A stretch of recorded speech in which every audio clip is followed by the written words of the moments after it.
Good afternoon, closing shift listeners, and welcome to episode 25. That is funnier than last episode. Yeah. I am one of your hosts, Mia, and the other host name is Emmy, and is gonna say hi now. Hi now. Such a fucking smartass, I'm gonna beat your fuck. What's your question? Well, someone said I was going to say something, and I said it. Yeah, so I actually came up with a question for this week, thankfully, for all of you listeners and watchers. And if you're watching this show, then why are you watching this show? It's listening. It's a podcast. We don't have a visual. For all of you fans out there, I have a question for not you, but my co-host, Mia. Okay. Although, feel free to answer this question in the comments on Spotify or YouTube if you would like to, please. Oh yeah, Spotify has comments now. I think we have to go manually enable it on previous episodes, but the last episode, it should be on for that. But Yeah. the previous episodes, we'll get those enabled. But yeah, you can leave comments now. Everywhere, except for Apple Podcasts. Yeah, so on Spotify or YouTube, feel free to leave a comment. Yeah, if you're on Apple Podcasts, fuck you, L. Literally, every time this comes up, it's always like, you can do this on YouTube, you can do this on Spotify. Apple Podcasts, it just ghosted this one out. I switched back to Spotify in May, and I've never looked back. I've loved every second of it since. But my question to you was, which two cartoon characters would you pay to see it fight in a wrestling match? Ooh. I thought Two about that. I don't have an cartoon answer on my characters. end, but that is my question. Now I have to think about what cartoons I've seen and enjoyed. Can be any two animated characters from any show you've ever seen, Ooh, really have to think about that. like Rick and Morty. Rick and Morty. Rick and Morty. Trying to think of like any animated stuff I've seen in the past few years. God, what shows have I watched ever? Damn it. First contender, Steve from Big Top Burger. I think I he's don't number even one. know who that is. I don't even know what that is. He's a clown. Big Top Burger is a animated series made by Worthy Kids. It's on YouTube. So that's number one. Second position, Momo from Avatar: The Last Airbender. Momo. Why not? Fuck it. I can't think of any other characters. So Momo from Avatar: The Last Airbender and a clown chef? Momo versus Steve. Well, there you go. There it is. I don't know what my answer would be for that question, but that was not. I don't believe that was the question I had originally. It was like, which two something would you like to see in a wrestling match? But I don't remember what the like genre of person was. Which two creature. parents would you like to see in a wrestling match? Which two parents would you like to see in a divorce contract ladder match? You shared that with me the other day. Dominic's custody match. Is now fully on YouTube. It's on WWE Archive on YouTube, which is I believe, official WWE channel. They've just uploaded recently to upload old stuff, and they seem to have been doing that. But now the full custody match for Dominic Mysterio from 2005, ladder match featuring Eddie Guerrero and Rey Mysterio, you can watch now on YouTube. What a beautiful world we live in. In its entirety.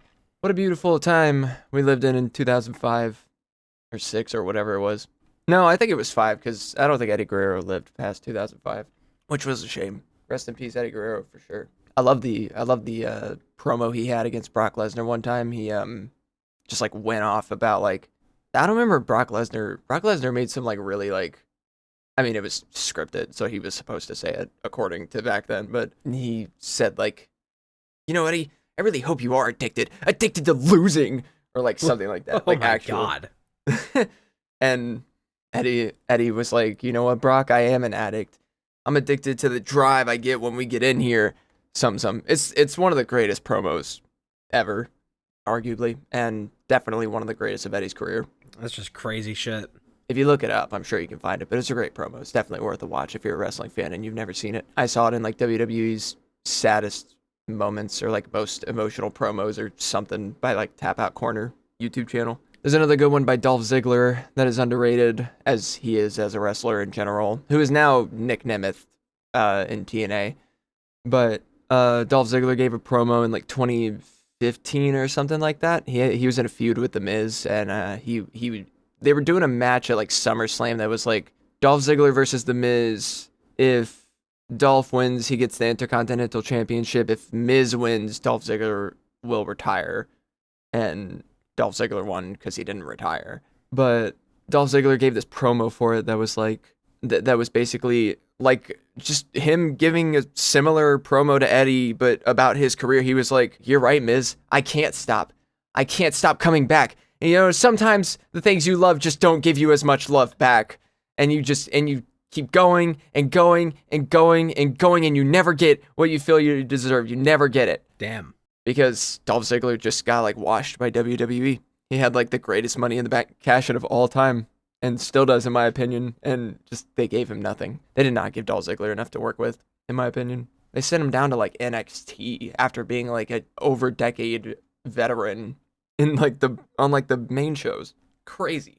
Tell you a piece of WWE media that we saw the other day that we should get out of the way immediately. SmackDown. Oh yeah, no, let's talk about SmackDown. What'd you think of it? Honest review. I think the inside of my eyelids were very comforting. Yeah, it was bad. It was bad. Chandler gave his consensus on this with us as well. Although he's not here, I just wanted to throw out that he also thought it was terrible. It was one of the absolutely most boring episodes of WWE TV I've seen in a long time. Like, I actually can't believe how boring it was, to be honest. It was crazy. It was 90% commercials. They would cut away in the middle of matches to do commercials, which is just fucking terrible. Because that's the easiest way to kill any hype that we could have had, is just cutting away to 3 minutes of ads, like right as somebody's setting up a move. Really good. On top of the crowd just being dead. Crowd was so dead. Oh, yeah. For the entire thing, except for like 2 matches at the very end. And even those weren't like great. Like the crowd just did not seem it. It's almost like everybody who was there that like wanted to come was mute, and their friends who didn't know, and their friends who just like came but didn't know wrestling stuff came just on a whim, and they could talk, but they didn't get it. Yeah, like you could see most of the audience was just a bunch of dudes standing around in the front row, just like hanging out, just not really looking interested in anything. Yeah, there weren't fans like going for high fives or anything on entrances or any. It was such a stale episode of SmackDown. It was sad. I think it was like most of the fights weren't really that energetic in the first place. The crowd wasn't very energetic, and yeah, I've just never seen a smaller crowd pop for Cody Rhodes. Yeah, it was bad. At least we got some more stuff with the Bloodline that I liked. I will say, at the very end, they did do some Bloodline stuff that I was a fan of.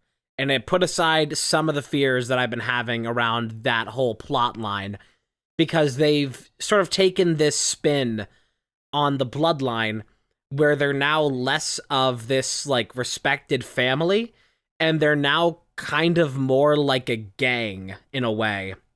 So we don't have to worry about like, oh, Solo Sikoa has to get all these other wrestlers to admit that he's better than Roman Reigns and like get them to acknowledge him as tribal chief, because that doesn't matter anymore. We don't have to worry about that aspect of Solo's reputation, because now the Bloodline is roaming around like a pack of feral dogs attacking everybody. And so it's less where we have to respect them now, and they're going more of an angle where we're supposed to fear the Bloodline. And I appreciate that spin. I think that's a lot easier to grab onto. Yeah. I'm pretty sure Solo here in this time knows that he knows to him that he is better than Roman Reigns, and that's like the thing. And that's why he brought on all these extra guys, and a lot of people are saying like Jimmy, Roman, and Paul Heyman are all going to return at SummerSlam together, and it's going to be kind of like Bloodline Civil War like it was last time, but between Solo and the Tongans, and then the OG Bloodline minus Solo, obviously. And I don't know how that's going to go, but it's pretty crazy. I think for the Bloodline right now, it works really good that their actions are speaking louder than their words. So that makes me a lot more hopeful. That is true. I'm hoping that we get to see more crazy interjections from them. Especially, oh my god, Jacob's been going crazy. Jacob Fatu is pretty nuts. Every appearance of that man, like, I think he is what sets this aside from like, no, we're about family. We're the bloodline. We're about family. Now, like with Jacob a part of it, it's just fucking dude He is does insane. Quite literally snarl. He's the Samoan wolf. That's literally like his title. Yeah, I think they call him like the Samoan werewolf, I think is the thing. Yeah, he's that's like his thing. I'm sure that will continue to be his thing if he ever takes on some kind of solo career or something. He's always wearing a werewolf t-shirt you'd see in like 2005.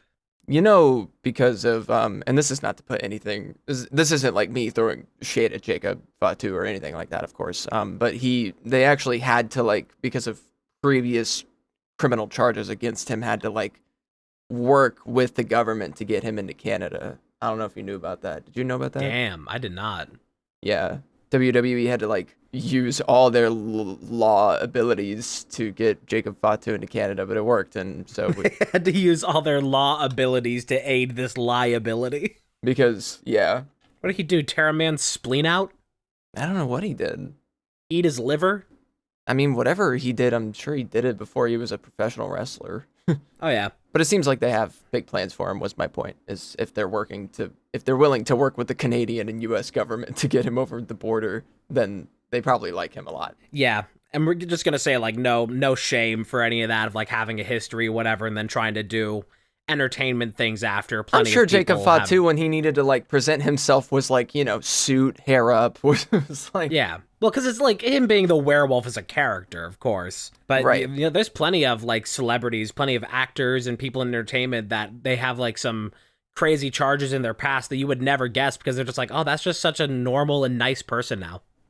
I just like to imagine it would be kind of funny if like there was like a judge hearing like Jacob trying to get into Canada, and then like Triple H is there too, and he's like, where do we sit down? And they're like, oh, we've removed all benches and tables from the room because we don't want Jacob Fatu to throw anybody through them.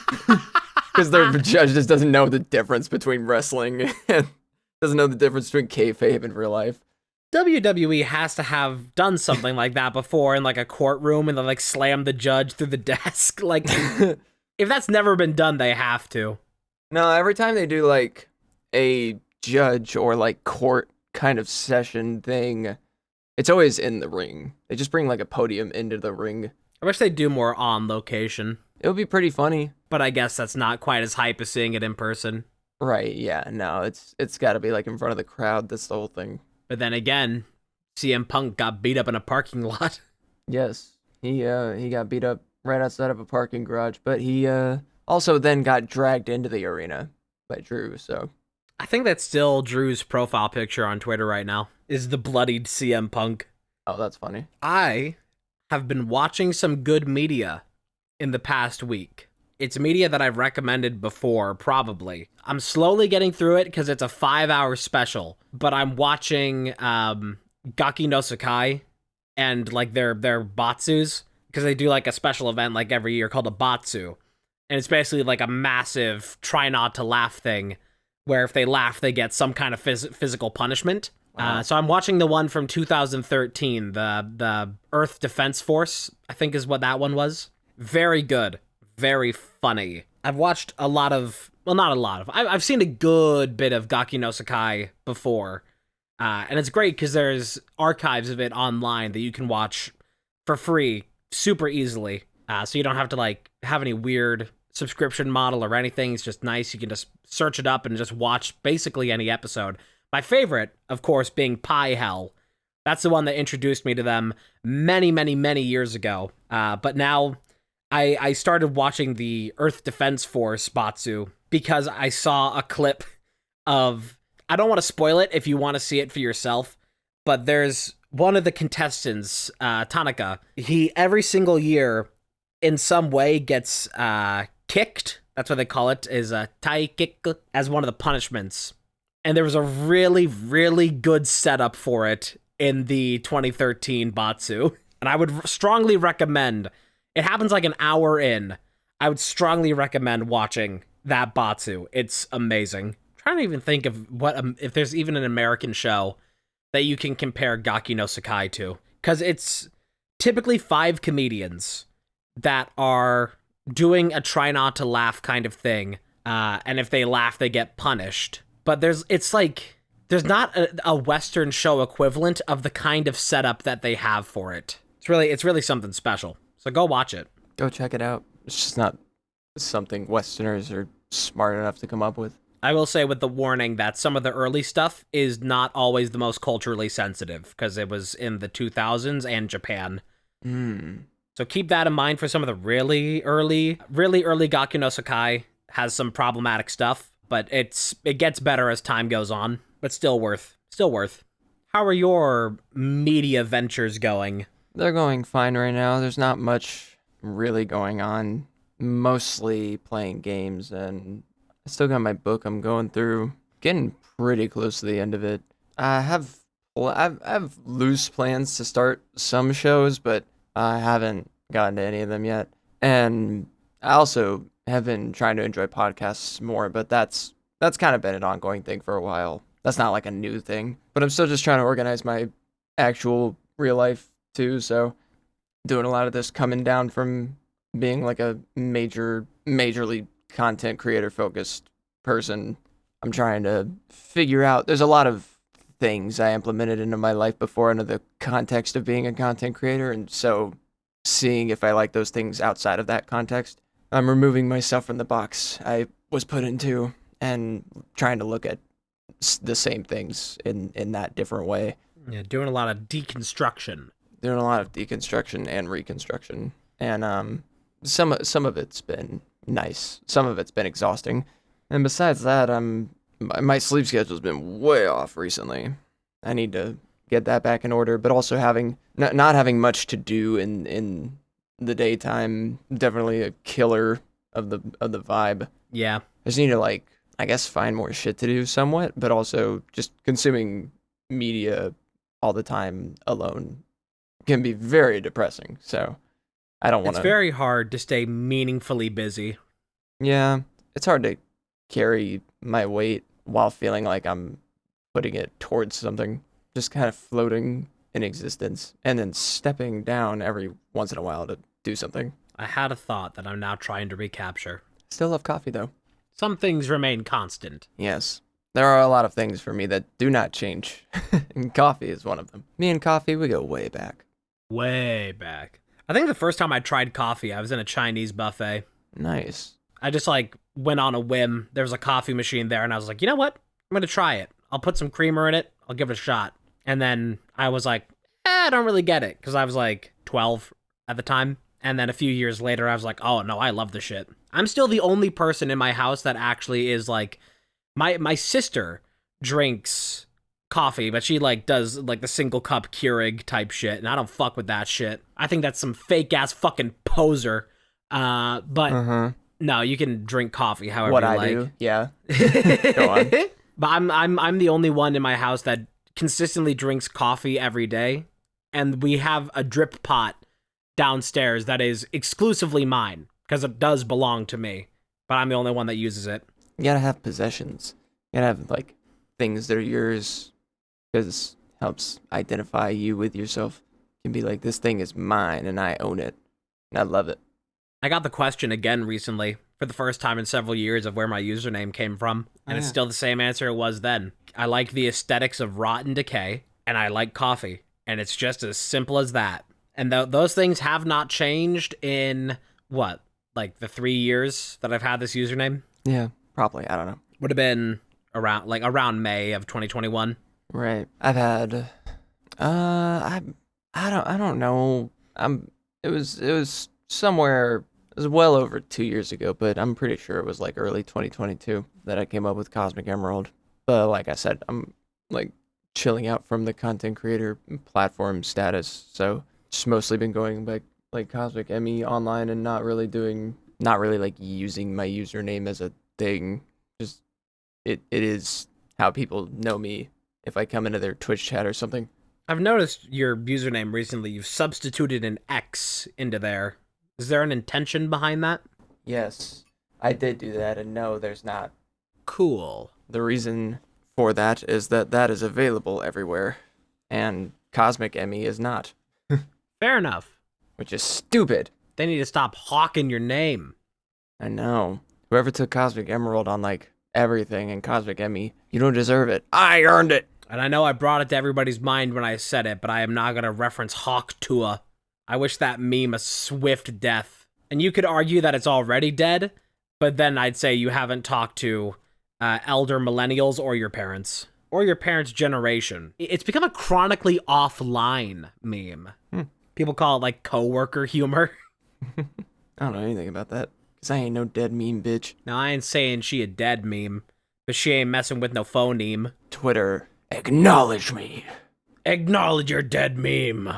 Acknowledge meme. There was a weird moment in the SmackDown, Nia Jax, where it looked like she was doing an acknowledge me thing. Oh yeah, you pointed that out. I don't know what the deal was with that. That was just kind of like a weird moment. Well, she's a part of that family, I guess. I don't know. Is she? She technically, yes, she is. She's related to The Rock. That's why she was able to still work there after being a shitty coworker. She used to, if you don't know about Nia Jax, she used to be very rough with her bumps, and she was not very careful in the ring. And then she returned. To everyone's surprise, no one was expecting it. I believe it was this past Royal Rumble she returned. Also, I was going to say, speaking of the women's division of wrestling, a lot of people are talking about right now Rhea Ripley being identified as a babyface by a lot of outlets and wrestling insiders. And I've seen a lot of outcry on Twitter, like, WWE, if you get rid of Rhea Ripley's theme song and replace it with some Def Rebel bullshit, I will KMS. And like, yeah, I really didn't think that was a risk. I don't think they're gonna do that. I could see them doing that, but I feel like they gotta be smarter than that at least. Like, they got rid of Drew McIntyre's theme song after he came back, like after almost like 10 years. I feel like it was, or maybe not 10 years, but it was definitely a lot longer than Rhea Ripley taking like a 3-month break. Plus, she just came back with that song too, so that would be crazy. It's nowhere near a necessity to change out a theme song that has like those metal themes for something that's like more friendly if you're gonna be a babyface. It's like people still have this association from like the 90s and the 2000s that it's like, oh, there's somebody screaming in this song. That means that this is about blood and anger and violence. It's like, it's just a genre now, and you can do anything you want inside of it. But that's just the association people have, like, oh no, it sounds this way, that means it's evil. It's like, no, it's just a genre. I listened to some very good music the other day that I want to recommend. It's a very funny metal album by Scythe Lord, which is the band of Varg Skeletor, Vinesauce Yul. He made a great album called Blasted Residuals that is equal parts really fucking hype and really fucking funny. So if that's a genre at all that you are interested in, I would highly recommend that, because I'm not even into that genre really that much. I don't listen to it ever, but I listened to that and I was like, damn, shit's good. Mm-hmm. It's the same way that I was with like the Doom soundtrack, where I'm like, that's not something that I normally listen to, but I really like it. Yeah, and with the Doom soundtrack, I was like, this is something I would normally listen to, and I love this. I don't think it's on Spotify. It's on YouTube, and it's probably on Bandcamp, I'd assume, but it's not on Spotify. If you go looking there, you're going to get confused and lost. Boo, put it on Spotify. Spotify is a real bitch, though. Saying this is people hosted on its website who publish through its website. Spotify is a real bitch. Yeah, but I love it, and I use it. It's different for us than for people publishing music through them, because Spotify give really shitty rates, and they can be a hassle to deal with for, like, publishers and distributors. What's, like, your physical media dream room? Like, what is your focus on collection in your own house in terms of shelving or whatever? We've been on a similar topic to this before, where I said that, like, my ideal thing for, like, physical media, to have any collection, I said I wanted cassettes. But in actuality, in reality, I do have a small collection of records. I have maybe... How many is that? I got, like...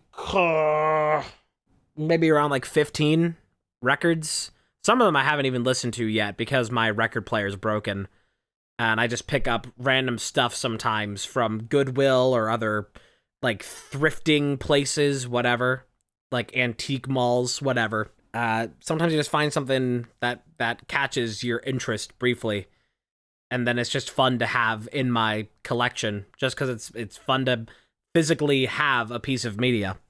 But I have stuff in there that's like a polka record that I don't even know what year it's from, old, and it's just fun to have that and be able to play that, because that's something that you kind of miss when you have like digital music, is this idea of having something that's original or from a time that's like this. Like I have these records on my shelf that are really old.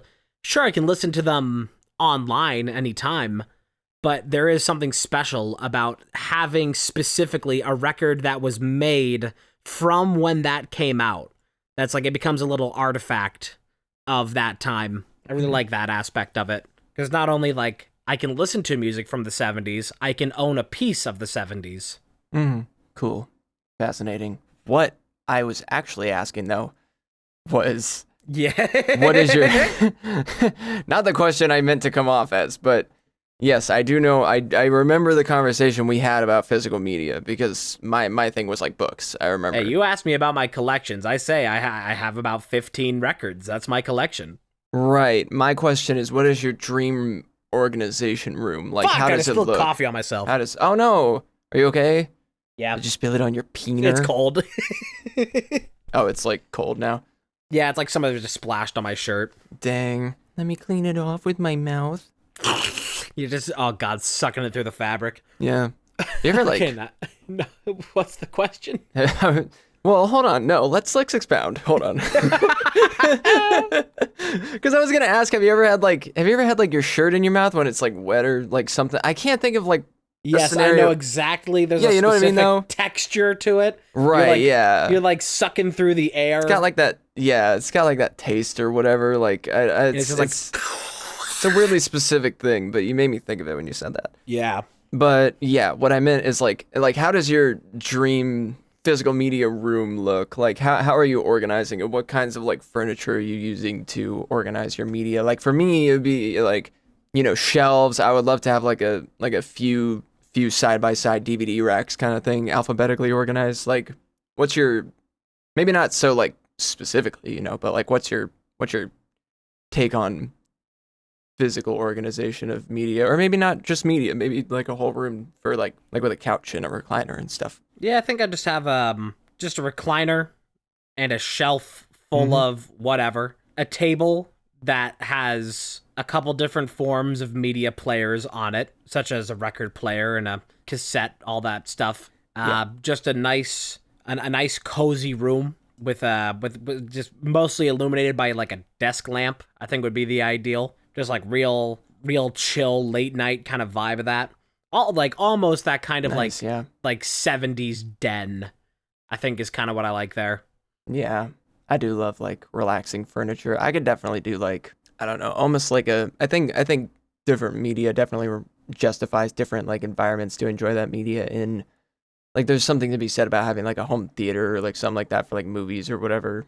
But then there's also like, you know, like the reading room and the music room and the sex dungeon and other things, you know. I think my ideal for home ownership someday is just to have an armchair in like every room.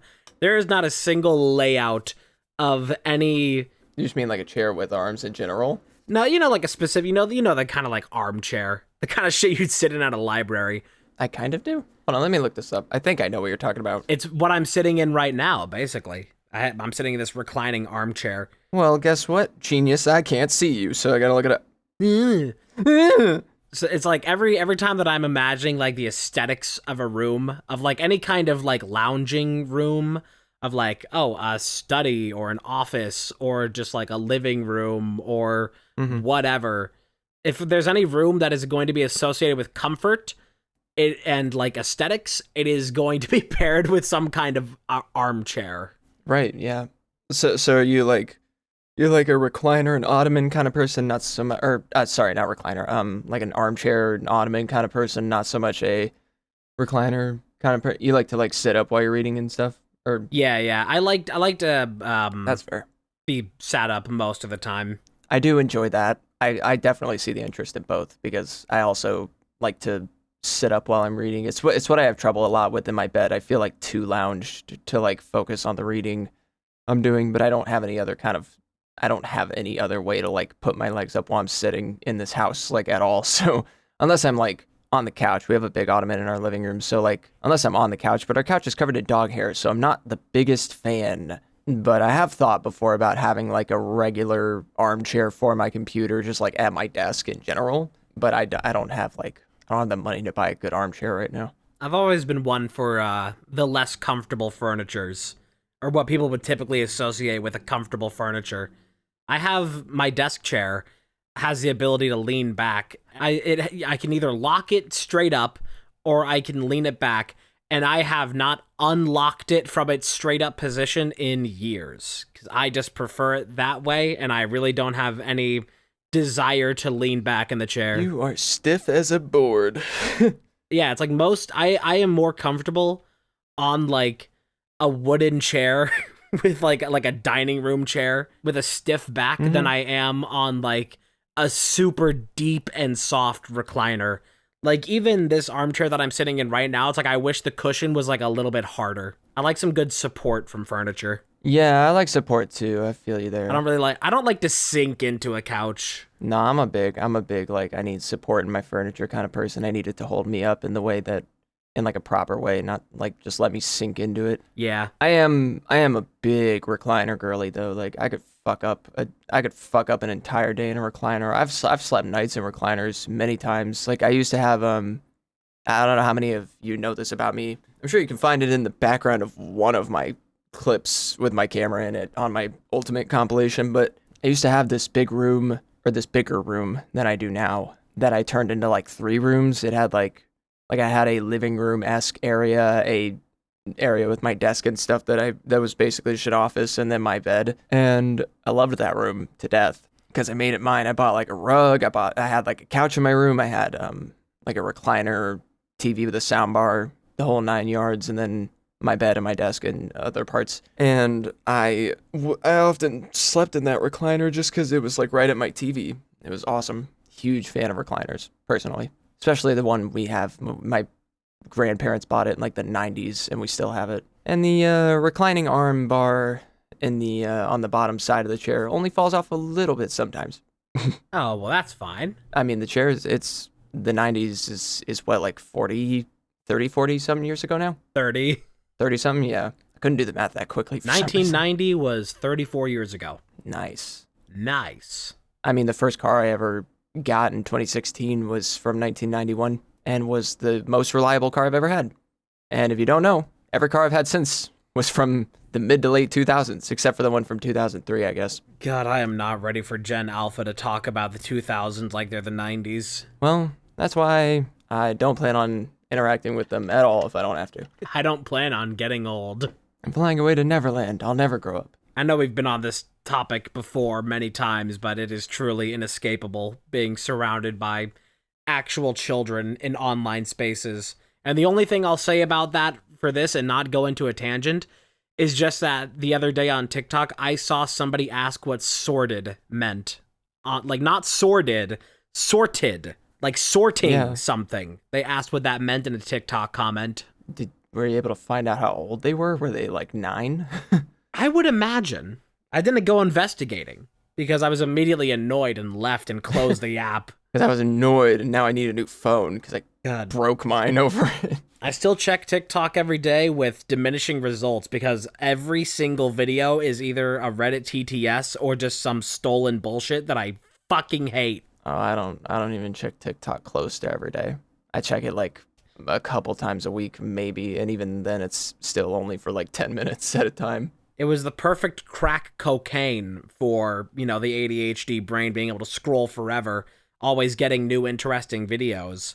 Mm-hmm. But every single time I go on recently, it's been like one interesting video in 1,000 pieces of garbage. Let me know if you guys like this idea in the comments or something, but we had this idea, me and the other TikTok OGs. We were talking about it in the friend Discord. We were just like, maybe we should all just start dancing on TikTok again and just bring back like good old TikTok. and stuff. Just live in the past. But I thought it would be funny if we all started just a big dance chain that we kept going forever.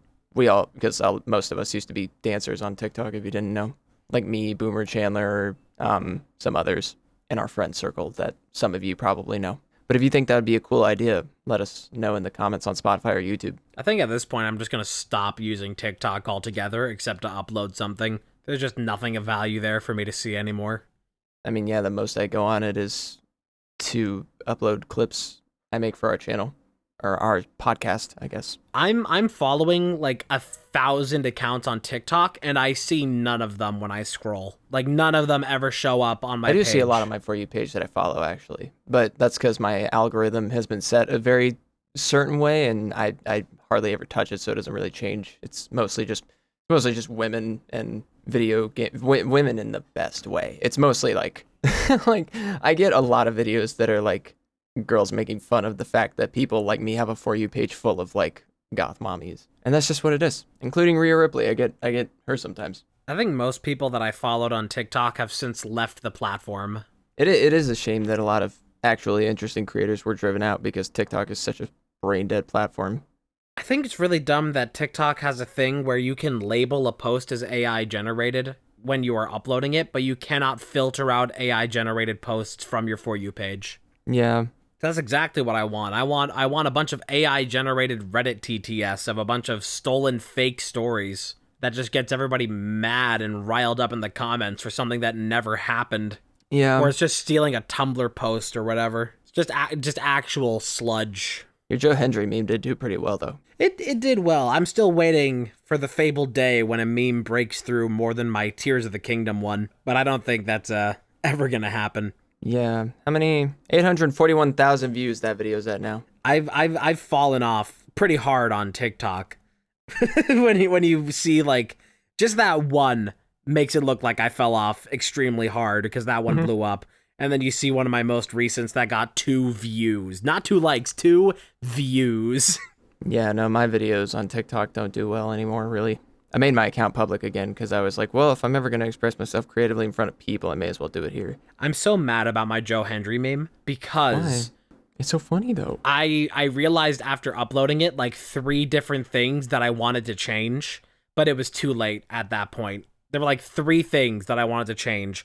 One was adding different lighting to ones that were further away from the camera. 2 was offsetting the speeds so they would look less synchronized.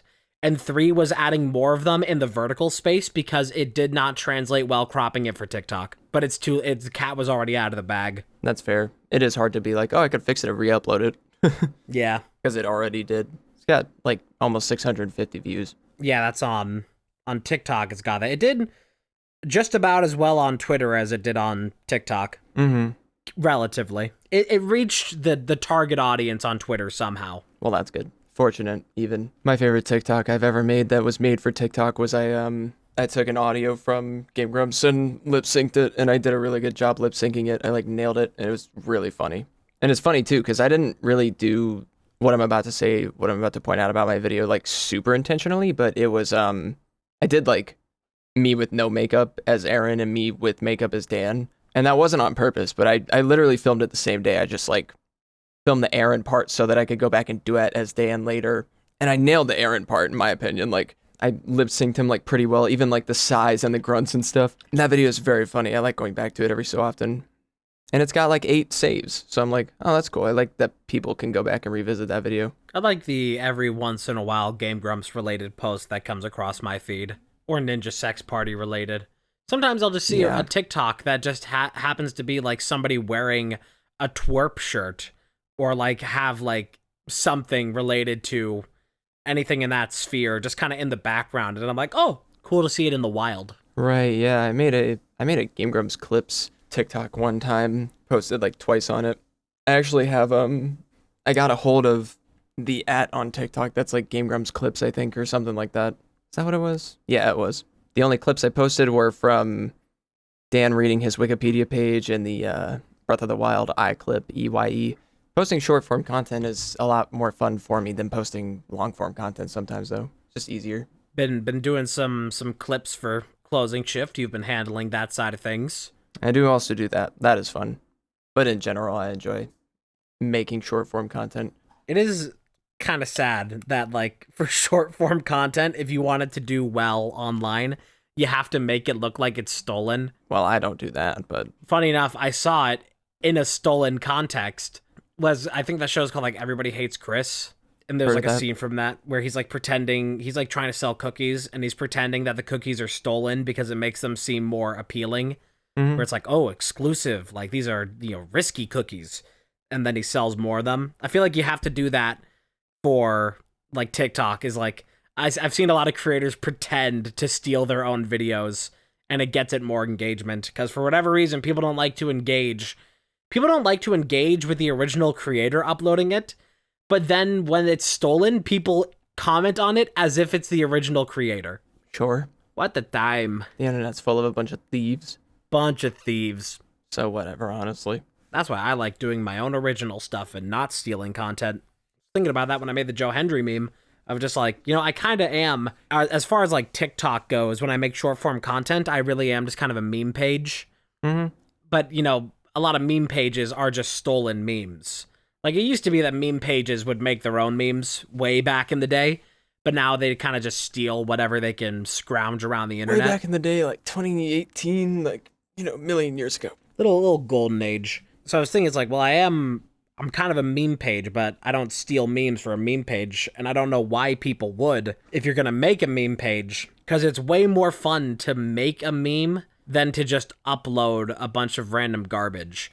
Like, I don't have to steal memes from anybody, and I don't steal memes, and I really have no desire to ever, because I can just make my own, and it's more fun that way. Well, that's the difference. We're creative people. They are clout chasers. True. That's where the difference comes in. Easy explanation. That's the reason why I stopped using it. It's the thing that made me stop using Instagram, and it's going to be the thing that makes me stop using TikTok, is just all the stolen content. That would be enough to drive me away, but scratching my creative itches is something I care about more than like acknowledging people like that. Yeah, like your tribal chief. Right. I don't want to sound like I'm like purposefully countering your point. This is just like my take. Of course. Is like I can go into social media platforms to like make something and post it and then leave it behind. And so that's why I like hardly ever come across this content that's referenced by like our friends or you or anybody, because I'm not watching shit. I'm going here to post stuff, and like that's it. That's the way I've been for Twitch. And it's nice. For basically the entire time I've been on the platform, is I'm primarily making things, and I think if I could have a Twitch analytics thing for how many hours of other people's streams I've watched in a year, it would probably be 2. Because I don't watch any other content on Twitch. I just make content on Twitch, and I don't like using the platform. I just like putting my stuff there. Other people like to use it a lot, and they browse around and they watch stuff on it all day. But I've never watched anything really on Twitch as if that's my primary form of entertainment. And if I do watch streamers, I think I've said this before, it's like I will just watch like a VOD later. I actually do watch a lot more Twitch than I used to now. And it's nice because it's mostly my friends. Sometimes it's bigger streamers, but most of the time I just watch my friends. And it's fun to hang out in their chats. I've become a big chatter now that I'm not making content as much. That's why I like the idea of short form content too. It doesn't like consume, like I can come up with the idea for a TikTok and make it in like the same day. And it's nice. I made the Joe Hendry meme in about 15 minutes. That's what I'm saying. Like it's just easier. It satisfies my creative itch, and then I can move on. That's what I liked about TikTok so much when I was making TikToks like all the time back in 2019. I think it was just fun to like have an idea and then post it. It's a real nice like quick one and done thing. I don't have to like write it, and like I mean even if I do, it takes like 10 seconds. That's the reason why I went back to Twitter after so long, was that I just had so many like jokes and whatever that I just needed an outlet for, that I could just quickly shit out. I left Twitter, but I had so much funny to give this world. Yeah. I needed to let the people know what I was thinking. It's like I have too many like little jokes that like there's no way I could turn it into anything more than a tweet.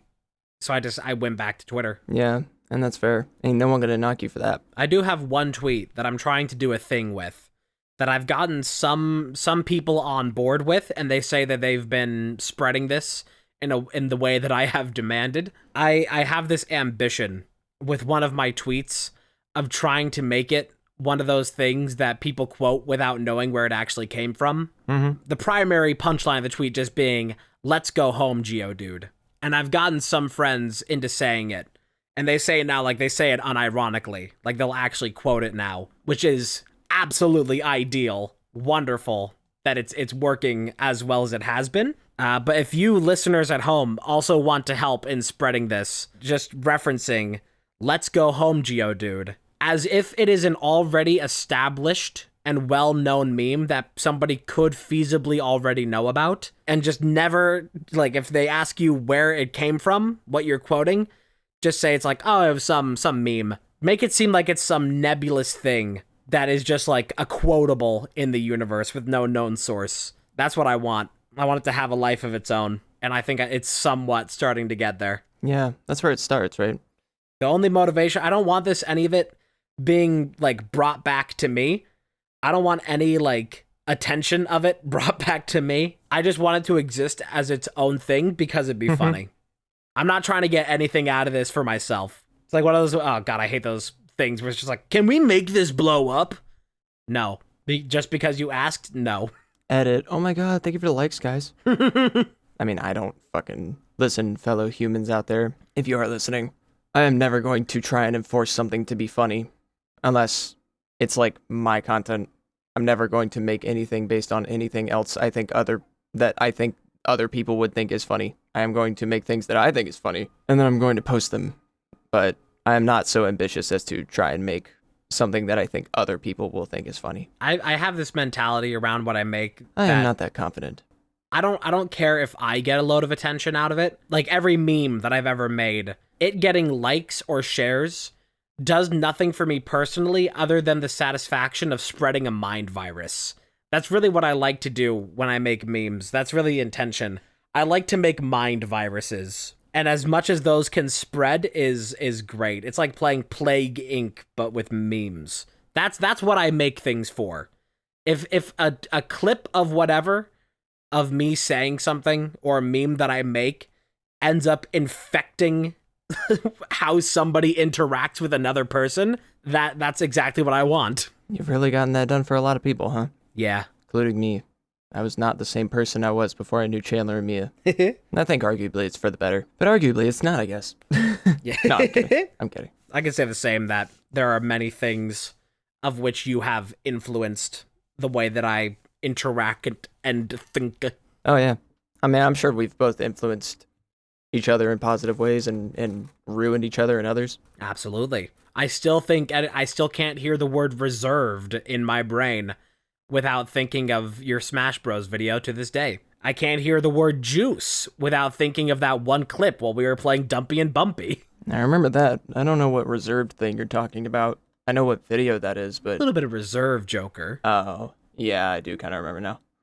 You've got so many, and like just other little mind viruses that you've given me from all the stuff we've done over the years. I'm certain there's like some big stuff that I have floating around that I still like quote from time to time. But certainly in some of the streams that we've done in the past couple years have picked up a couple things. Yeah, and those are things I appreciate because I don't come up with those. They just come out of my brain. And so when I can leave such a funny influence in a place that I did not intend to go in with, that is I'm thankful for it because that's something good to get out of it. Get out of my presence being in something. I would have to filter through every Big video we've ever made, but I would love to put together a little compilation of just all the little quotables that I've gotten from you over the years. That would be very funny. Let us know in the comments if you think Big should come back. And we will promptly ignore them. Yeah. I said let us know what you want. Here's what we want. It's not coming back. It's certainly not coming back anytime soon. I don't know if Big is dead forever, ever, but it probably is. We've talked about doing live streams for it for quite some time. I liked playing games with you. I just need to be in a time in my life where I could handle the workload part of it. Yeah, it's just become like the actual idea of making that, even like to the very stripped back extent of just doing live streams together under the Big name. Even that is like a little bit more complicated to put together than you would expect. Yeah. I mean, when you're a content creator in general, this is why I'm like stepping away from it so much is it's you got to treat it like it's a job if you enjoy it, because it's like a long-term micro obsession somewhat. When you have such a creative drive, you put so much focus into it, and then you have to fulfill that, or you will feel so unsatisfied, it will bug the shit out of you. Yeah, that's the thing of what they say of like, do what you love and you'll never work a day in your life. It's just not very accurate, because if you do what you love, you'll work every day of your life, and some of those days you're gonna fucking hate, even if it is what you love. Like, that's just the unavoidable thing of like, if that's a thing that you have to be doing all the time, no matter how much you love doing it, how much satisfaction you get out of doing it, there are going to be days where you are going to hate the thing that you love most. Yeah. And yeah, I mean, that's unfortunate, but that's the truth of it. It's people who can get past that or whatever, because like maybe it's okay sometimes that you're not having fun doing the thing, you take a break, you come back. That's not something I'm capable of doing very well, at least. Let me say that.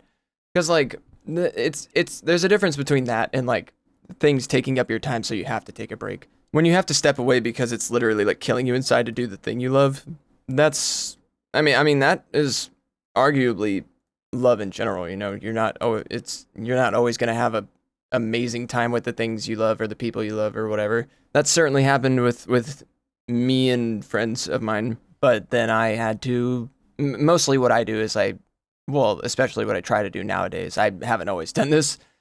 I've had a bad habit of giving up immediately, but what I try to do nowadays is like step away and identify what within myself and what within the situation is making me angry and how much more is coming from which side, and then kind of try to work it out. I also will bring it up to my therapist.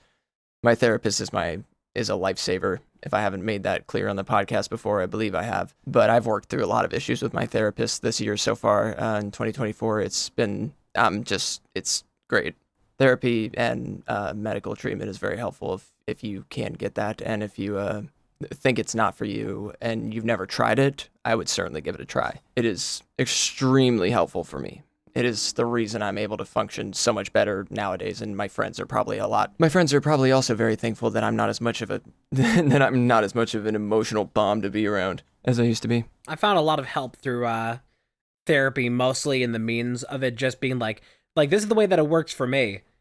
And if you're a person who doesn't think therapy would work for you, hear my perspective on it, that even if I'm not there, like there's not any advice that I need on a difficult situation or something that's bugging me, sometimes just being able to talk to somebody about what it is like 90% of the battle. Like that's one of the things for me of just like, as long as I'm able to in some way like vocalize it and express what it is that I'm thinking about, then that alone is already like a massive part of dealing with it just done. Yeah. I think verbally getting it out is very important, even if you don't have a therapist. Like talking to yourself about it or talking to someone about it. If you don't have a specifically trusted individual in your life, I would definitely, if you think you're having trouble finding that person or you can't bring yourself to say it in front of anybody else, I would definitely just find an alone place that you can go to talk to yourself about it. Because that probably makes some people feel crazy, but it really helps. I had some shit that was killing me for the longest time, and it was this like gigantic burden. And then I talked about it with people, and it suddenly became a lot smaller. Right. It's important. There really is a simplicity to getting it out of your brain.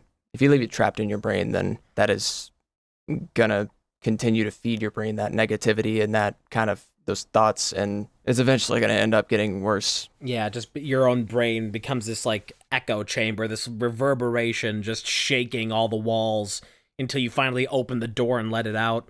If you feel like you can't go to other people as well, then don't be ashamed or afraid to use the internet to look up ways to help yourself. There's also a whole world out there of answers, not ways to immediately solve all your problems, but there's solutions to individual. Take it one piece at a time. Don't try to solve every problem you have at once, because that will also just kill you. Yep. Welcome back to Therapy Shift. Welcome back to Therapy Shift, and thank you for listening to Therapy Shift. Yeah. Now let's go, Geodude. Anyway, yeah.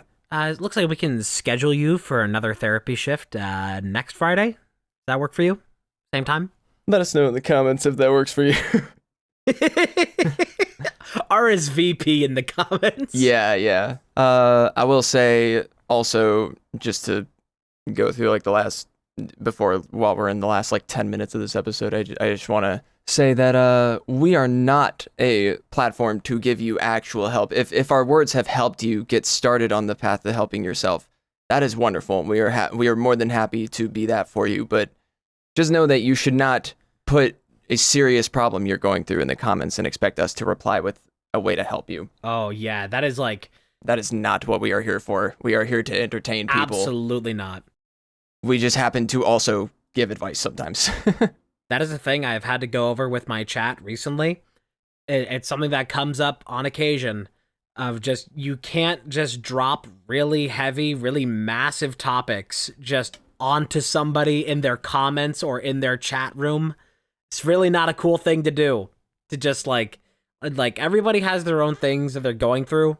And of course, it's nice to have people there for you and to be able to talk about those experiences with other people. But please do not just dump that into people's chat rooms and comment sections. It's really not healthy for any party involved. Right. Yeah, don't go into that and like expect that. Don't expect that of content creators. That's just not how it works. It's a very difficult thing to do as a content creator, to say like, I sympathize with what you're going through. I understand what this is to you and the weight that carries and why you want to express that. And it's very difficult to turn people away and try to redirect that, because there's just a certain place and time for things that is not here.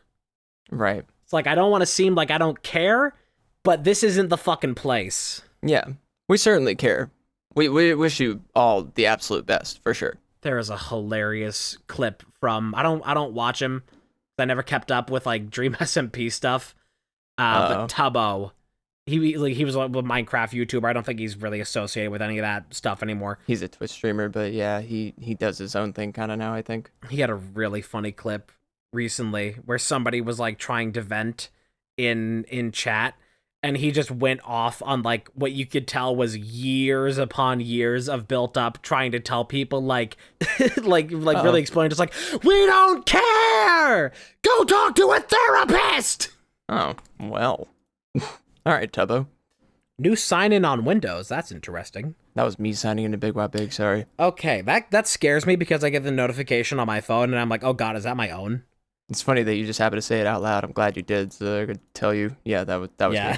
me. I get scared when I see that, because I'm like, did somebody just log into my Windows account? Nope, I logged into our Google account. I need to log into the Closing Shift account on my phone. I have not done that, and it would be a lot nicer, because I've had times recently where my internet has still been a piece of shit.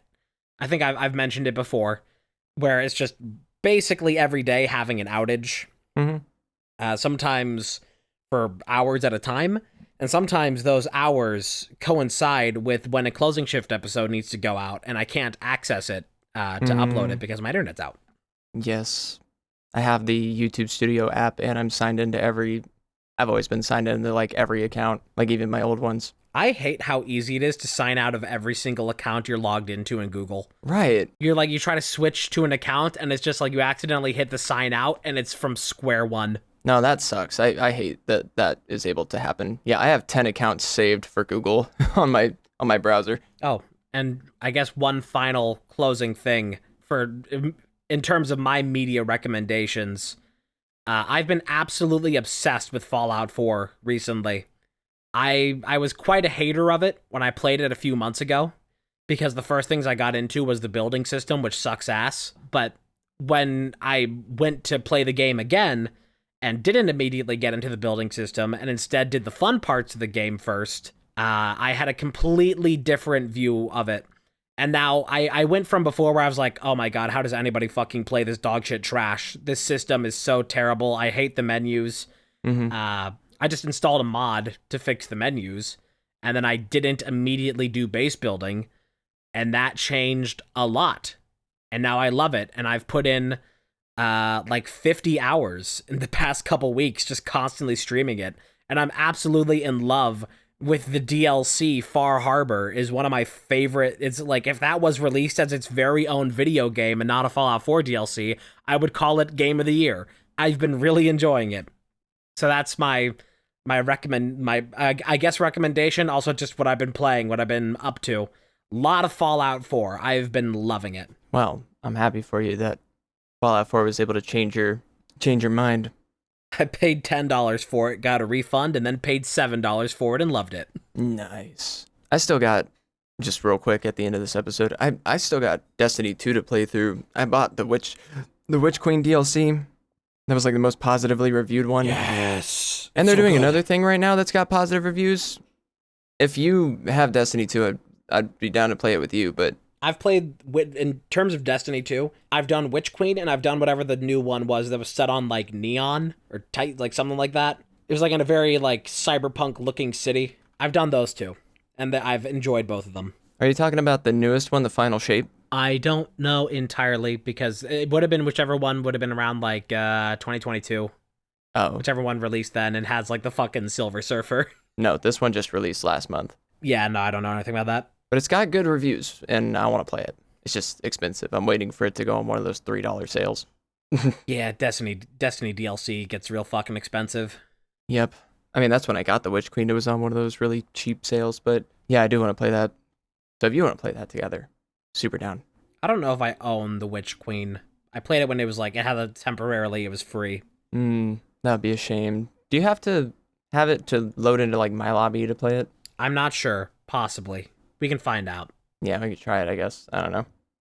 Maybe I'll be able to get it for you at some point. Well, I suppose that brings us here to the end of the episode. Sure does. A lovely episode 25 of Closing Shift.